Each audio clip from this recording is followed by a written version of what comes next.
Best friends రచన స్వాతి కుమారి బండ్లమూడి. 10 రోజులైంది స్కూలుకెళ్ళి. సాయంత్రం అయితే చాలు జ్వరం వస్తుంది బాగా. ఏం తిన్నా సహించదు.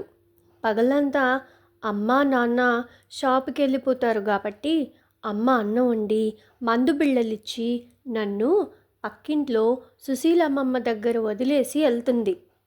కనీసం ఈరోజన్నా స్కూల్కి వెళ్దామని ఎంత అనుకున్నానో. డిసెంబర్ 31 కదా, అందరం గ్రీటింగ్ కార్డులు ఇచ్చుకోవచ్చని. అమ్మతో జ్వరం తగ్గిపోయిందని కూడా చెప్పేశా. కానీ పొద్దున్న యూనిఫామ్ వేసుకునేటప్పుడు వాంతి అయిపోయింది. ఇంకెళ్ళొద్దులే పడుకో అనేసింది అమ్మ. ఇంట్లో ఉన్నా కానీ ఒకటే స్కూల్ గుర్తొస్తూ ఉంది. అందుకే మర్చిపోవటానికి కొత్త సినిమా పాటల క్యాసెట్ పెట్టుకుని వింటున్నా ఇప్పటిదాకా.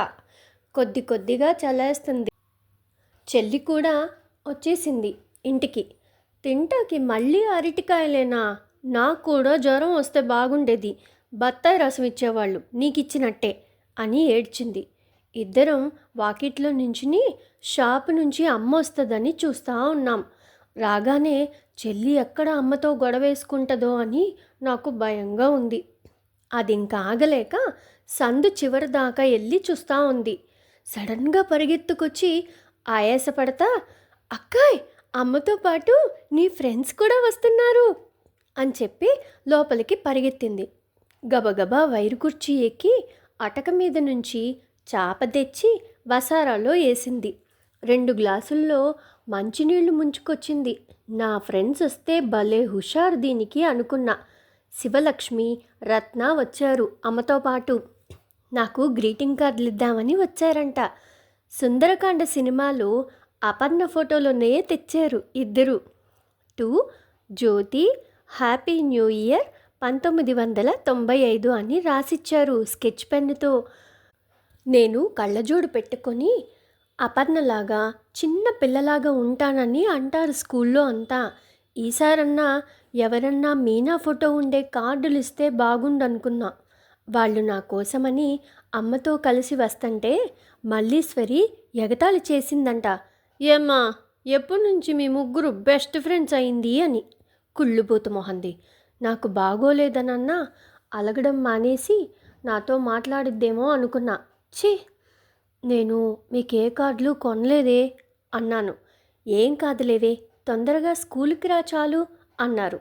రేపు న్యూ ఇయర్ కదా, ప్రసాదోళ్ళ స్టూడియోలో గర్ల్స్ గ్రూపు ఫోటో దిగుతున్నాం, వస్తావా అని అడిగారు. రేపొద్దున్న చూసి పంపిస్తాలే అంది అమ్మ. చెల్లి ఇంకా 5వ క్లాసేగా, దాని ఫ్రెండ్స్కి గ్రీటింగ్ కార్డులు కొంటాకి డబ్బులు ఇయ్యరు ఇంట్లో. అందుకే వాళ్ళంతా ఊరికే కాగితాల మీద హ్యాపీ న్యూ ఇయర్ అని రాసిచ్చుకున్నారు ఒకళ్ళకొకళ్ళు. నా ఫ్రెండ్స్ వెళ్ళిపోగానే నీ కార్డులు నా బ్యాగ్లో పెట్టుకోనా అని అడిగింది. ఎట్లాగూ నా పేరే రాసుందిగా అని సరే అన్నాను. ప్రసాదోళ్ళ స్టూడియో దగ్గర నాన్న సైకిల్ మీద దింపాడు. పక్కనే మా బావోళ్ళ కిరాణా కొట్టుంటే వాళ్లతో మాట్లాడుతూ ఉన్నాడు. అందరం పాన్స్ పౌడర్ పూసుకున్నాం. రత్న ఎవ్వరు చూడకుండా స్నో క్రీమ్ పూసుకుంది. రత్న, ఒక్క పూటలో రంగొచ్చేద్దామనేనా అని ఎగతాళి చేశాడు ప్రసాదు. రత్న నాకు, శివలక్ష్మికి కూడా క్రీమ్ పూసుకోమని ఇచ్చింది. థ్యాంక్సే అన్నా. నో మోషన్స్ అంది రత్న. అందరం నవ్వాం. రాధిక, సౌజన్య వాళ్ళు తల్లో గులాబీ పెట్టుకొచ్చారు. మిగతా వాళ్ళకి ప్రసాదు ప్లాస్టిక్ పూలు ఇచ్చాడు ఫోటోలో బాగా వస్తాయని. లైట్లు అయ్యి వేశాక కొంతమందిని కుర్చీలో కూర్చుని మిగతా వాళ్ళని వెనకమాల నిల్చోమన్నాడు. నాకు నీరసం అనిపించి కుర్చీలో కూర్చున్న భారతి వాళ్లతో పాటు మల్లేశ్వరికి కుర్చీ దొరక్క రోషం వచ్చింది. ఇన్ని రోజులు స్కూల్ ఎగ్గొట్టి ఇప్పుడొచ్చి కుర్చీలో కూర్చుందండి అమ్మగారు అనేసింది. దానికి బాలేదు కదే, ఊరుకో అన్నారు శివలక్ష్మి వాళ్ళు. ఈమె కూర్చుంటే కుర్చీ ఇరిగిపోద్ది, ప్రసాద్కి లాసు అని కోపంగా జడ ముందుకేసేసుకున్నాను. నా పూసల రబ్బర్ బ్యాండు ఫోటోలో కనపడాలని. ఫోటో తీయటం అవ్వగానే ఎవ్వరితో పలక్కుండా నాన్న సైకిల్ ఎక్కేసి ఇంటికెళ్ళిపోయా. హాఫ్ ఇయర్లీ పరీక్షలు అవుతున్నాయి. ఇవాళ అసలే మ్యాథ్సు.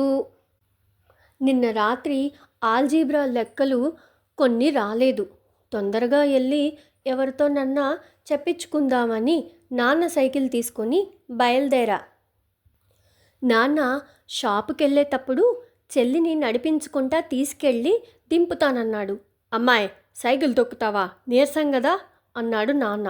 నాకు బాగానే ఉంది నాన్న అని సైకిల్ క్యారేజ్ మీద పుస్తకాలు జారకుండా నొక్కి పెట్టి ట్రయ్యమని బెల్లు కొట్టి నవ్వుకుంటా పెడం తొక్కేశాను. కచేరీ సావిడి దగ్గర పేపర్లు చదివే జనాన్ని దాటేటప్పుడు అంజిగాడు చేరాడు వాడి సైకిల్ మీద. అమ్మాయి జ్యోతి, నేను ఒకటి అడుగుతాను, నా కోసం కాదు, 10th క్లాస్ రాజేష్ అన్నయ్య కోసం అన్నాడు. ఏంది? మళ్ళీ మా నాన్నకి తెలవకుండా కొట్లో నుంచి రాజా కైనీ ప్యాకెట్ తెచ్చి ఇయ్యాలా? నీకని చెప్తే తేట్లేదని 10th అన్నయ్య పేరు చెప్తున్నావా? రాజేష్ వాళ్ళమ్మ మాకు చుట్టాలే తెలుసా? ఇట్లా అడిగాడని చెప్తే ఆ అన్నయ్యకి నీకు మొహం పగిలిపోద్ది తెలుసా అని గట్టిగా ఇచ్చుకున్నా. సైకిల్ స్లోగా తొక్కుతా గోడల మీద సినిమా పోస్టర్లు చూస్తున్నా. అంజుగాడికి మండినట్టుంది. ఏంటమ్మా, సినిమా పోస్టర్లా? ఆ తాట్టెంక మొహం వాడు ఫ్యానా నువ్వు అని ఎక్కిరించి సీటు మీద నుంచి లేచి గాల్లో నుంచుని ఫాస్ట్గా తొక్కుకుంటా వెళ్ళిపోయాడు. మీ హీరోగాడికి కూడా సేమ్ టు యూ అని గట్టిగా అరిచాను. మధ్యాహ్నం లంచ్ అవర్లో అన్నం తినేసి పంపు దగ్గర బాక్స్ కడుక్కుంటున్నా. పక్క పంపు దగ్గర మల్లేశ్వరి ఎవరితోనో డబ్బా కొట్టుకుంటుంది, ఎగ్జామ్ బాగా రాసినట్టు. పెద్ద అంజిగాడు వచ్చాడు. ఏందమ్మా జ్యోతి, ఏడొస్తున్నావా? ఎవ్వరం బాగా రాయలేదులే పేపరు. ఆ మల్లేశ్వరి అంతే చెప్పుకుంటుంది. మీరిద్దరూ పలుక్కోవట్లేదంటగా. ఆ పిల్ల మంచిది కాదులే, భలే రూపాబు చేసిద్ది అబ్బాయిల మీద కూడా. నువ్వేడమాక అని షర్టు జేబులోంచి ఒక కాఫీ బయట చాక్లెట్ తీసి ఇచ్చాడు. పొద్దున్న తిట్టినందుకు సారీ అబ్బాయి అన్నాను. నేను కూడా సారీ, నీ పెళ్ళికి నా లారీ అని నవ్వాడు. మళ్ళీ వాడే, పెద్దోళ్ళు ఎవరితో చెప్పమాక, నేను కైని అడిగానని ఒట్టై అని చేయి చాపాడు. ఏందమ్మో పొట్టిపిల్ల ఒట్లేస్తుంది అనుకుంటా మల్లేశ్వరి వాళ్ళు నాకు వినబడాలనే నవ్వుతున్నారు దూరం నుంచి. సంక్రాంతి సెలవులయ్యాక మొట్టమొదటి రోజే మ్యాథ్స్ ఆయన పేపర్లు ఊపుకుంటూ వచ్చాడు. యామా జ్యోతి, ఆ సిలిండరోడు పేపర్లు తెస్తున్నాడే, ఒక్కొక్కరికి గ్యాస్ లీక్ అయింది చూడు అని నవ్వుతోంది శివలక్ష్మి. దానికి మార్కులు బాగానే వస్తాయి, వాళ్ళ అమ్మోళ్ళు కూడా ఏమనరు. నాకు మాత్రం వణుకొచ్చేసింది, మోకాలు ఊగిపోతోంది. ఈ టేపు నుంచి రత్న గట్టిగా కాలు పట్టుకుని ఆపేసింది. ఒసే శివలక్ష్మి, నీ జోకులు ఆపవే, మాకిక్కడ డోకులు వస్తున్నాయి అంది రత్న. సారు పేపర్లు ఇచ్చుకుంటా 60కి తగ్గిన వాళ్ళందరినీ చెయ్యి వెనక్కి తిప్పి మరీ బాధి పడేస్తున్నాడు. సుధాకర్కైతే చర్మం లేచొచ్చేసింది. నా పేరు రాగానే లేచెళ్ళా, కళ్ళు తిరిగిపోతున్నాయి. పేపర్ చేతికిచ్చాడు. 59. కర్ర పైకి లేసింది. అమ్మా అని కేక పెట్టేశాను పెద్దగా. సారు ఉలిక్కిపడి బెత్తం వదిలేశాడు. అంత భయం ఏంటమ్మాయి, ఈసారి ఒళ్ళు దగ్గర పెట్టుకుని చదువు పో అని ఒంగుని బెత్తం తీసుకున్నాడు. తర్వాత మల్లీశ్వరి పేరే వచ్చింది. ఆ రోజు ఆ పిల్ల తిన్న దెబ్బలకి నేనైతే జన్మలో స్కూల్ మొహం చూసేదాన్ని కాదేమో. లంచ్ టైంలో దాన్ని చూస్తే నాకు ఏడుపు వచ్చింది. ఎంతైనా 7th క్లాస్లో నా బెస్ట్ ఫ్రెండ్ కదా. ఈ ఏడు శివలక్ష్మి వాళ్ళు నాకు క్లోజ్ అయిపోయారని, నా సీటు దాని పక్క నుంచి మారిపోయిందని దానికి ఒళ్ళు మంట. అన్నం కలుపుకు తినబోతే చెయ్యి మంట పుడుతున్నట్టుంది. పాపంలే అనిపించి పలకరించబోయా. ఈ లోపల భారతి స్పూన్ తెచ్చిచ్చి మల్లేశ్వరి పక్కన కూర్చుని, ఈసారి మీ నాన్నని తీసుకురావే, మరీ అట్ట కొడతాడు ఆడపిల్లల్ని కూడా అనేదో మాట్లాడిస్తూ ఉంది. ఇక నాకెందుకులే అని క్లాసులోకి వెళ్ళిపోయా. వాళ్ళు గ్రౌండ్లో చెట్ల కింద చాలాసేపు మాట్లాడుకున్నారు. సాయంత్రం ఇంటికి వెళ్ళేటప్పుడు అంజీ నేను పక్క పక్కనే సైకిల్ తొక్కతా వెళ్తున్నాం. పెద్దంతన దాటేటప్పుడు ఒక చెయ్యి హ్యాండిల్ వదిలేసి చొక్కా కేసి రుద్దుకుంటా ఉన్నాడు. అబ్బాయి, బాగా నొప్పి పుడుతుందా అన్నాను. ఈ కొత్త సార్ వచ్చాక అలవాటైపోయిందిలే, కాకపోతే మల్లీశ్వరికి దూల తీరింది చూడు, ఎగ్జామ్ రోజు అంత స్కిల్ దొబ్బింది నీ దగ్గర అని ఎగదొస్తున్నాడు. అంజోడా, అది కానీ వాళ్ళ నాన్నని తీసుకొచ్చిందంటే ఉంటుంది చూడు సార్కి, ఏమనుకుంటున్నావో. నేను వస్తాలే, నువ్వు వెళ్ళు జ్యోతి అని వాడు మూల మీద బడ్డీ కొట్టు దగ్గర ఆగిపోయాడు. మల్లేశ్వరి వరుసగా 4 రోజులు స్కూల్కి రాకపోయేసరికి సారు కొట్టిన దెబ్బలకే అనుకున్నారు అబ్బాయిలంతా. అమ్మాయిలం మాత్రం తలా రూ. 2 వేసుకొని ఒక చిన్న గిఫ్ట్ కొన్నాం. 11వ రోజు మధ్యాహ్నం పర్మిషన్ అడిగి లంచ్ టైంలో వెళ్ళి గిఫ్ట్ ఇచ్చి ఫోటో కూడా దిగాం. మల్లేశ్వరి చీర కట్టుకుని కుర్చీలో కూర్చుంటే మా చిన్నప్పుడు వాళ్ళ అమ్మ ఉన్నట్టే కనబడింది. తల నిండా కనకాంబరం పూలు పెట్టారు. నన్ను చూసి నవ్వింది. జ్యోతి, తినకుండా ఎల్లమాకండి ఎవరు అంది. వాళ్ళన్నయ్య ఎప్పుడులాగా ఫోజు దొబ్బకుండా మాతో మంచిగా మాట్లాడి భోజనాల దగ్గరికి తీసుకెళ్ళాడు. శివలక్ష్మికైతే రెండోసారి కూడా జాంగ్రీ తెచ్చిపెట్టాడు. శివరాత్రి పండగ కాన్నించి అమ్మకి ఒంట్లో బాగోటట్లేదు. గొంతు దగ్గర కొద్దిగా వాసింది. మాట కూడా చిన్నగా వస్తుంది. 4 రోజుల నుంచి షాపుకు కూడా వెళ్ళట్లేదు. నాన్నే బట్టలు ఉతికి అంట్లు కూడా తోముతున్నాడు. నిన్న రాత్రి నాన్నకి షాప్లో లేట్ అయిపోతే చెల్లి నేను కలిసి అంట్లు తోమేశాం. అమ్మేమో సరిగ్గా ఎంగిలిపోలేదంది. రేపు ఆదివారం బందరు పిక్నిక్కి తీసుకెళ్తామన్నారు స్కూల్లో. నేను వస్తానో రానో తెలియదని చెప్పాను. ఇవాళ సాయంత్రం అమ్మకి చిన్న ఆపరేషన్ చేయాలన్నారంట. తర్వాత 4 రోజులు రెస్ట్ తీసుకోవాలంట. అమ్మ నాన్న ఇద్దరూ దిగులు పడుతూ ఉన్నారు. హాస్పిటల్లో డబ్బులు కట్టాలి. ఈ మధ్య అమ్మని చూసుకోవడానికి నాన్న ఎక్కువసేపు షాపు మూసేసి ఉంచుతున్నాడు. బేరాలన్నీ పక్క షాపులకి పోతున్నాయి.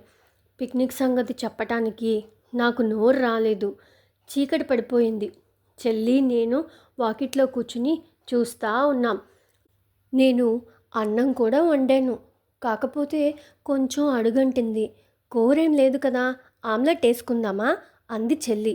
ఇంట్లో ఒక్కటే గుడ్డుంది. ఉల్లిపాయలు ఎక్కువ కోసి పెడతావా? అందరికీ సరిపోయేలాగా పెద్ద ఆమ్లెట్ వేస్తాను అన్నాను. నాకు కత్తిపీట అంటే భయం అంది. నాకు కోపం వచ్చింది. నా ఫ్రెండ్స్ ఇచ్చిన గ్రీటింగ్ కార్డులో నా పేరు కొట్టేసి దాని పేరు రాసుకోవడం చూసా పొద్దున్న. అమ్మకి బాగోనప్పుడు గొడవ చేయడం ఎందుకులే అని ఊరుకున్నా.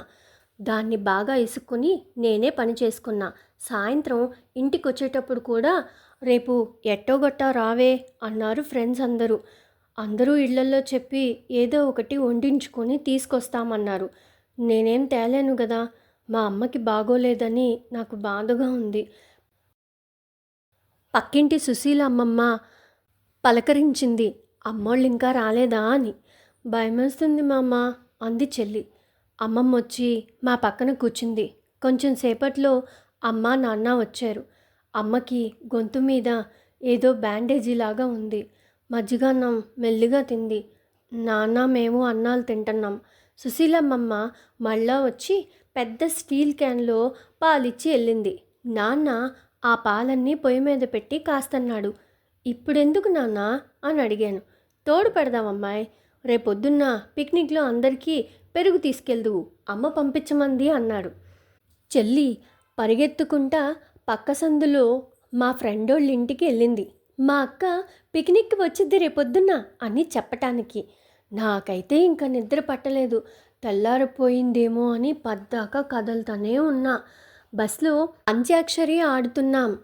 మ్యాథ్స్ సారు బాయ్స్తో పాటు, సైన్స్ మిస్ గర్ల్స్తో పాటు చేరారు. వాళ్ళిద్దరూ పిల్లలతో అంత సరదాగా ఉంటారని మేమెప్పుడూ అనుకోలే. అమ్మాయిలమే గెలుస్తూ ఉన్నాం. మ్యాథ్స్ సార్కి సినిమా పాటలు తెలవనుకుంటా. నిర్మలా మిస్ మాత్రం పాతయి కొత్తయి అన్నీ భలే అందిస్తూ ఉంది మాకు. వరాప్రదం, శ్రీవాతాపి అని వాళ్ళకిచ్చేసింది మిస్. పాత పాటలన్నీ అయిపోయినాయి అప్పటికే. అబ్బాయిలు బిక్కమొహాలు వేసుకొని చూస్తూ ఉన్నారు. ప్రకాషు కొంచెం సిగ్గుపడతా అంజిగడి చెవిలో ఏదో చెప్పాడు. ఇంకా వాడు రెచ్చిపోయి పాలకొల్లు పాప నీ పైట జారువేళ అని అందుకున్నాడు. అబ్బాయిలంతా గోల గోలగా అరిచారు. నిర్మలా మిస్ ఏమో ఇంక చాలే ఆటాపేసి ఈనాడు పజిల్ చేసుకుందాం రండి అంది అమ్మాయిల్ని. ఎండగా ఉన్న బీచ్లో బాగా ఆడుకున్నాం. బట్టల నిండా ఇసక, ఉప్పు నీళ్లు. బస్ వెనకమాల ఒకళ్ళకొకళ్ళం అడ్డం నిల్చుని బట్టలు మార్చుకున్నాం. మల్లేశ్వరి మారుజత తెచ్చుకోలేదు. పంజాబీ డ్రెస్ మీద చున్నీ తీసేసి తడి ఆరబెట్టుకుంటుంది. అది మా అందరికంటే కొంచెం లావుగా ఉంటుంది.